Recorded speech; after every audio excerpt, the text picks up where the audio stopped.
Bob is supposed to be a real sponge. Because he looks kind of like a fake sponge, like the kind you use to wash dishes with. But if he's living under the sea, that would kind of lead you to think he's a real sponge. Which leaves you to me with this dilemma. Was Spongebob a real sponge? Okay. Alright, so you want to do this, or I should do this? Do what? The intro. You can do it. Alright. Well, hello, and welcome to the Izzy and Mordy podcast. I'm Mordy, so I guess that makes you? Izzy. Yep, good guess, good guess.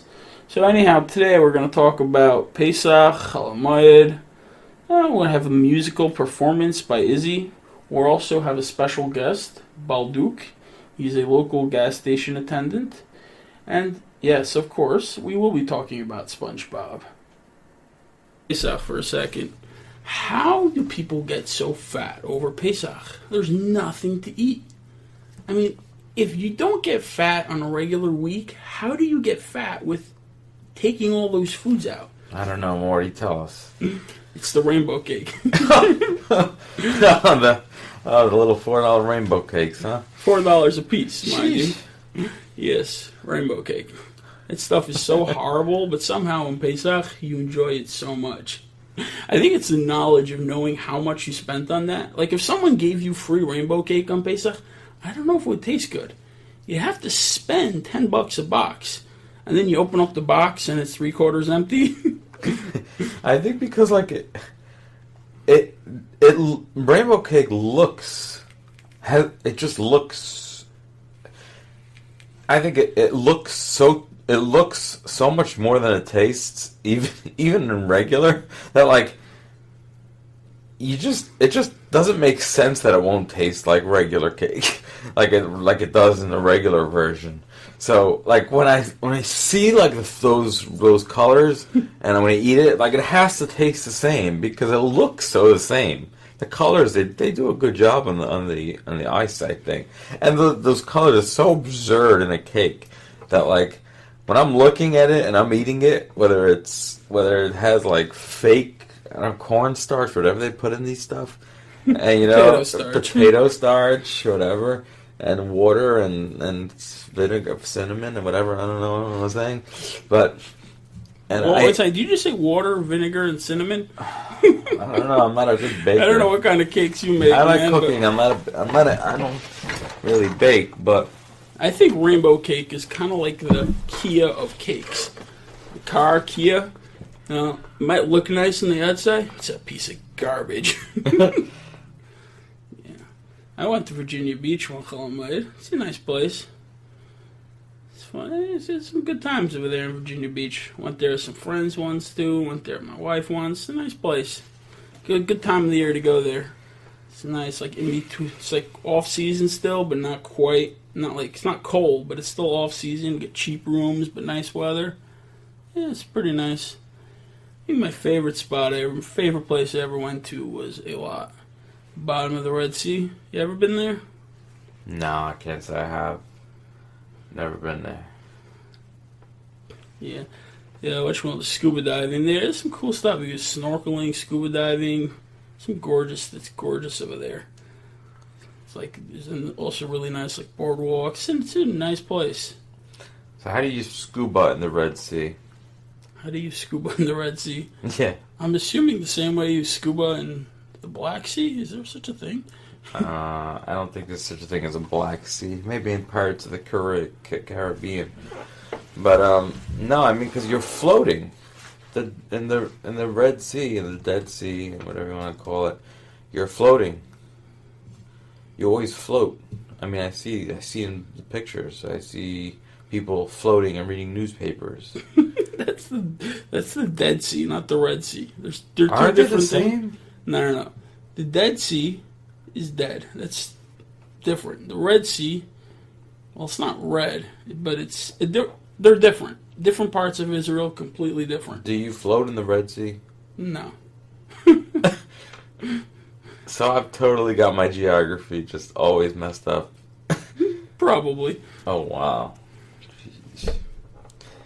The Red Sea is pretty much just regular So ocean. the Red Sea is not the Dead Sea. Are you serious? Yes, I'm quite serious. Eilat is actually the Eilat furthest. Eilat is on the Red Sea. Yes, Eilat's on the Red Sea. My mind is getting blown right now. Eilat is literally, and I'm not exaggerating, it's literally the furthest point in Israel from the Dead Sea.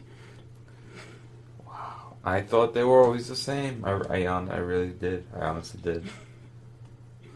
I really did. That's crazy. You learn something new every day. That's the point of this podcast. Wow.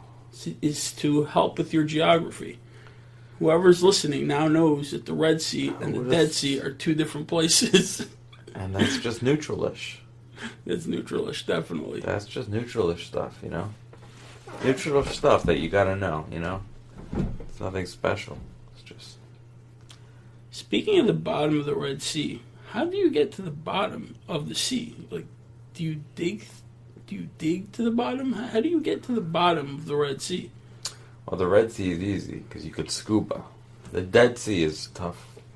Because the Dead Sea, you're floating. You're floating? No. You're sorry. Because the Dead Sea, you're kind of always floating.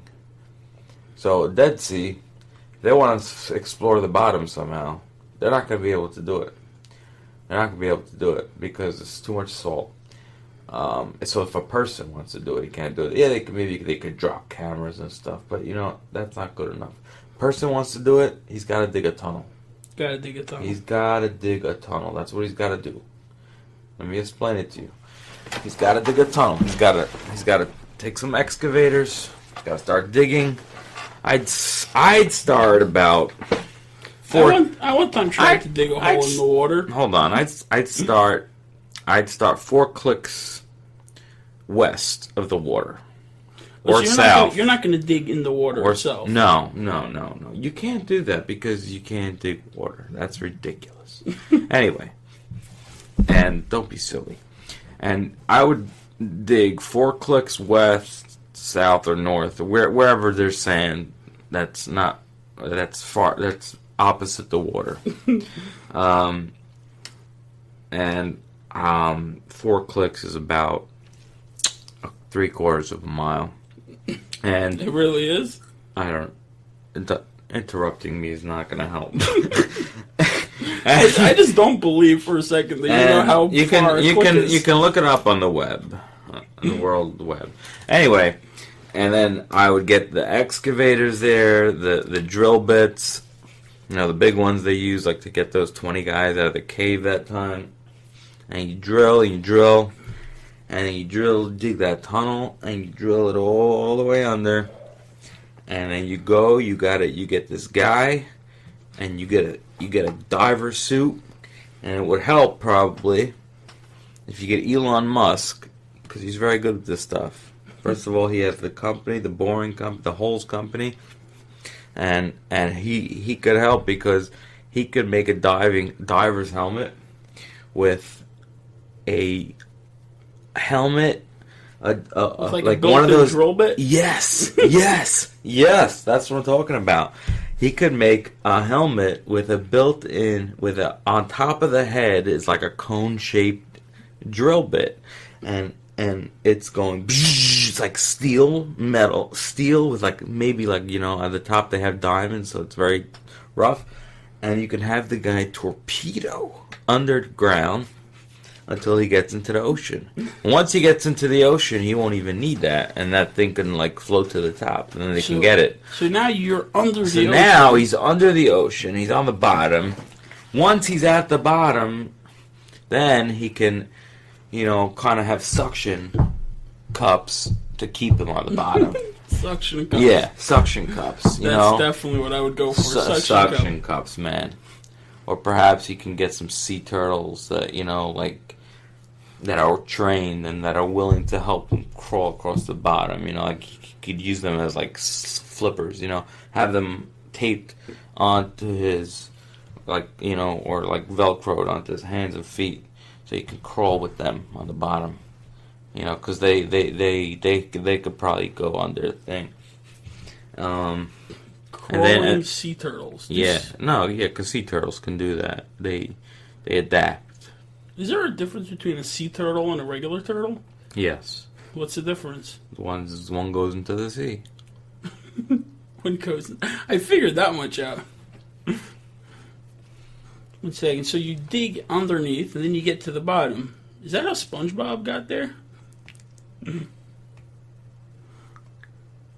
We never know. You never know. Well, we never know until we know. We can ask him now. Yogi Berra would say, "We never know until we know."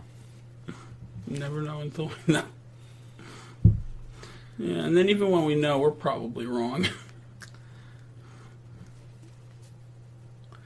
So, anyhow, back to the lot for a second. So, Morty, when you were in a lot, did you do a lot of snorkeling? Actually, I didn't do any snorkeling. I was too lazy. We went there a lot. We just chilled for a few days. That's what a lot's all about. It's a great place to chill. People go there to do stuff, but that kind of ruins the whole purpose of going. Okay, Morty, so if I understand this correctly, you're lazy. Well, you say that as if it's a bad thing. Who said being lazy is a bad thing? Maybe it's a good thing. Have you ever thought about that? Being a bit lazy myself, I'm not sure. I mean, think about it. Without lazy people, do you think the escalator ever would have been invented?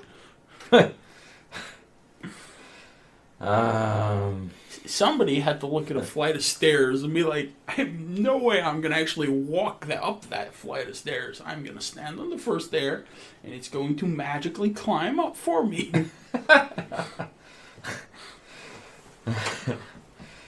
Yeah, I guess so, right? I mean, and if I walk, if I walk up, it's gonna take double as quick. You mean twice as quick? Yeah. Yeah. Double as quick. Double. I've heard it put that way, but yeah, same thing. Double the quickness. What do you think? What do you think the TV ads for the first Yeah, but that reminds me. Escalators were like. That reminds me. You know those people who actually do that? They walk on the escalator. That's defeating the whole purpose of the escalator. You are dishonoring the person who invented the escalator. That person must be rolling over in their grave, watching you walk up an escalator. Like you're defeating the whole purpose. Well, I have a conundrum for you. I'm not sure if that's the right word, but who cares? Maybe the inventor of the escalator just wanted us to get up there double time. You mean twice as quick, not double time. Yeah. Double time would be longer. Well, no, double time is like it's a phrase like double time, like quick, like twice as fast, whatever. You get what I'm saying?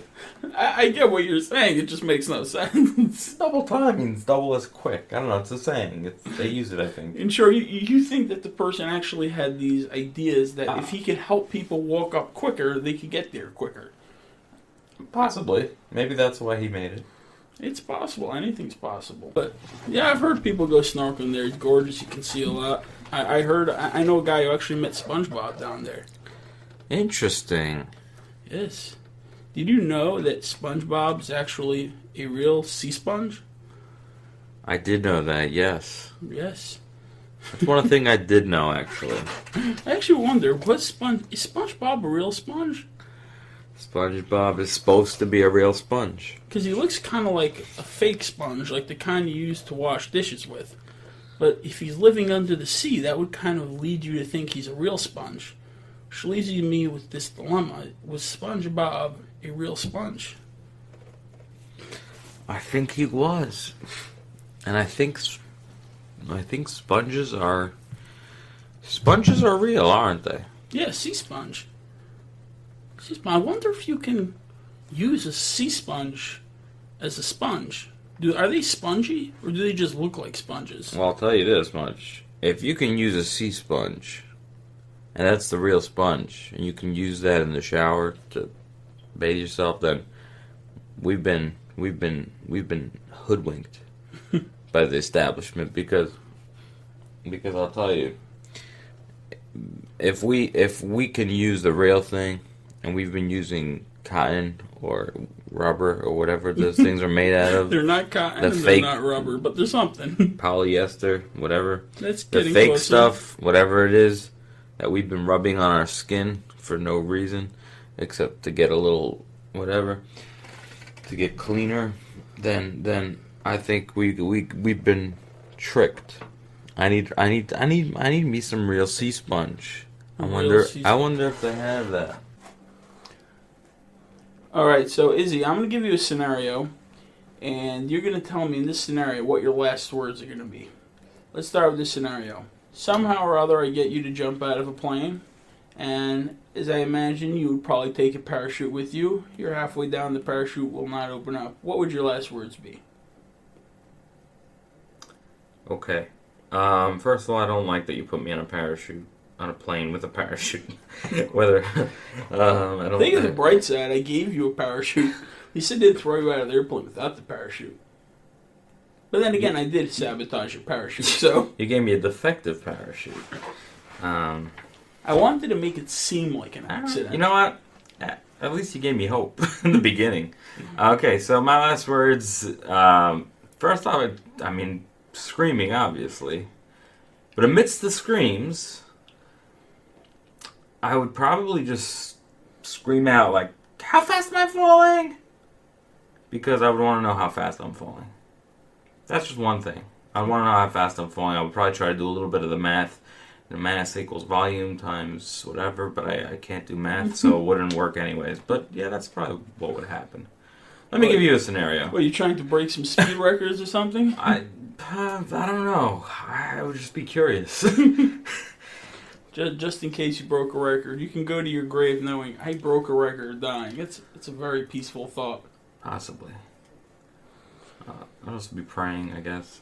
Anyway, let me ask you. I'll give you a scenario. All right? Yep. Okay. They're cutting the ribbon to a brand new BMG building in the heart of Lakewood. I have to stop you for a second. What am I doing there? You are there. You are there as a spectator because you had just come from Glotbite and you have just eaten a big meal. And at the time, you are, I don't know, you happen to be there. It seemed like a good idea. It seemed like a good idea to just watch the ribbon cutting ceremony. I don't know why they made a ribbon cutting ceremony at this particular time, but maybe one of the eccentric millionaires that donated to the place wanted to have a ribbon ceremony, so they made a ribbon ceremony. And, anyways, one of the dump trucks on the side managed to fall on you and squash you right in the belly. And as your breath was going, as your breath would be escaping you, your last breath, what would you say? Somebody get in front of everybody. Somebody get that damn dump truck off of me. Somebody get that damn dump truck off of me. I hear that. Well, good luck. How about this for a scenario? You're driving through Lakewood, and you look up, and you see another car coming at you quite quickly, and you can tell this is it. This is going to be the one that's on The Voice. This is what's on The Voice. Please pray for Izzy. I'm going to be like, okay, don't put a candle there. They always put that graphic there. Ah! That's probably it's going to, if that's what I'm thinking about, you already gave me a thought. You're thinking about your memorial. Yeah, because, you're talking about the Lakewood Scoop? The Scoop, right. Scoop. Oh, the Scoop, you mean? Yeah, the Scoop. So don't put that dumb candle for me. No, I don't need the candle thing. Make something better. Show a picture of me with like flowers or something. You don't need a candle on Instagram to make your death official. Exactly. Show a picture of me vibrant. Anyway, okay. So your scenario for you. Not my scenario. Let's get your hypothetical. A scenario for you, hypothetically. Okay. So you know the police will come after you. This is going to be out there. The police will come after you if I die in a suspicious death in the situation you're about to say. It's fine. I have anti-police spray. Anyway, you are in Nebraska, and you're on a potato farm, and there's a host for a big party for Beto O'Rourke of the Democratic Party. And CNN is covering it. And he's standing there flailing his arms, making a big speech. One second. Let me guess. I commit suicide? Yes, you have a gun. No, that doesn't happen because you wouldn't do that. I would just leave. Yeah, you would just leave. As you're backing out slowly and about to just run away, you run and you trip, your arms are flailing, and you don't realize it, but there's a cliff there. But CNN is taping you, and they happen to get a shot of you falling off the cliff. What are you going to scream into that camera? CNN is fake news? Is that going to be your real last words? Probably not. But I couldn't think of anything better right now. I gotta have something better than that. How about... I'm coming a blank. That would probably happen. I could see a scenario where I'd be like, looking up at the cameras. What should my last words be? Plop. What an ending.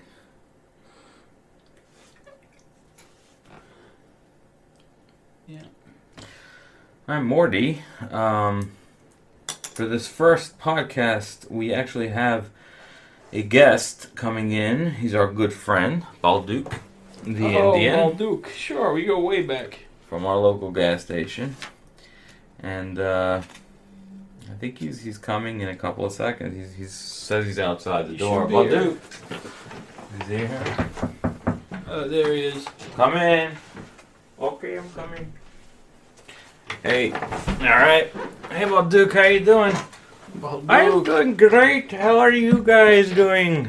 Oh, great. We're doing wonderful, Balduke. I pump gas. You know, I heard that they're thinking of passing a law in New Jersey that will allow people to pump gas on their own. How do you feel about that? No, it can't happen, sir. I am afraid not, because if that happens, then I'm out of a job, and that can't happen. Do you think it's safe for people to pump their own? No, it's not safe, because everybody doesn't know what they're doing. They won't open the gas tank correctly, and they'll take the gas, they'll take the nozzle, and they'll put it in the wrong place, and they'll blow up the car. No doubt about it. I actually tried to do that once. See? I rented a truck. It was diesel. I was about to put regular gas into it. Morty.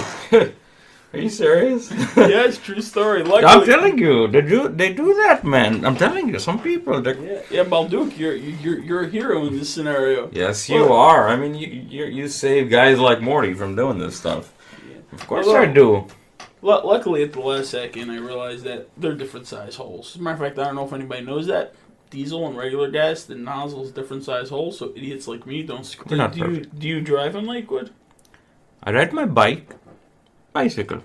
So you don't have a car? My bicycle? What? You don't have a car, do you? I have a bicycle. You have a bicycle. I have a bicycle. You ever thought of the irony of that? You spend your whole life pumping gas and you don't drive a car? Let me tell you one thing, okay? Pumping gas into a car is very nice, but I do not want to drive anything that has gas in it. Once you pump all day, you pump, you don't want to drive it. Whatever you pump, you don't want to drive. Yes, I kind of feel like that as well, because, when I'm working, I don't want to really, you don't want to bring your work home with you. Yeah, I don't want to bring my work home with me, Exactly right. And that's why I don't do that, Okay, Balduke, let me ask you a question. When your customer is being very rude to you, how do you deal with it? Well, we learned 3 steps on how to deal with rude customers. Number 1, look at him with your eyebrows. Oh, what do you mean by that, Baldu? Well, it's very simple. You have to take your 2 eyebrows and you have to turn it in like this. And you have to be very, very serious. Okay. What else do you do? Then you have to say, "What are you doing in my store? What are you doing? You can't be crazy, man. And okay, whoa, we lost you there. We lost you there. Yeah. Well, the point is that you're saying something in your native tongue, and you're shouting loud, so the person feels very insecure. He feels like threatened, and like something's wrong, and he goes off kilter totally. Okay, Baldu. Okay, so what's number 3? How does that work? Well, number 3 is very simple. Pick up a broom. Pick up a broom. Like you're gonna hit him? No, like I'm gonna sweep the flies off of him. Of course, like I'm gonna hit him. Exactly. And then he usually basically runs out of the store, and that's it, you know. We don't really call the cops on anybody anyways. What's gonna happen, you know? And no one steals over here. We have a nice community. Wow, Baldu, that's quite impressive. That is. So, Balduk, let me ask you, how long have you been doing this? How long have you been pumping gas? 15 years. 50 years, you said? No. 15 years. 50, right? No. 15 years. Oh, 15, as in 1-5. No, 15 years. 50 years. Okay. A long time. We get the point. No, 2 years.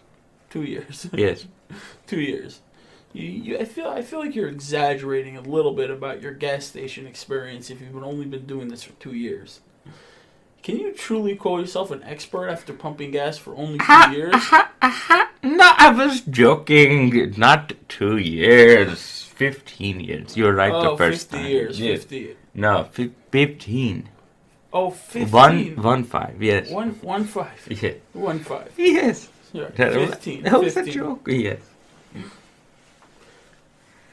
So, Balduk. Wait 1 second. Yes. Oh, I have a customer. I have to go. I'm sorry. Interview over.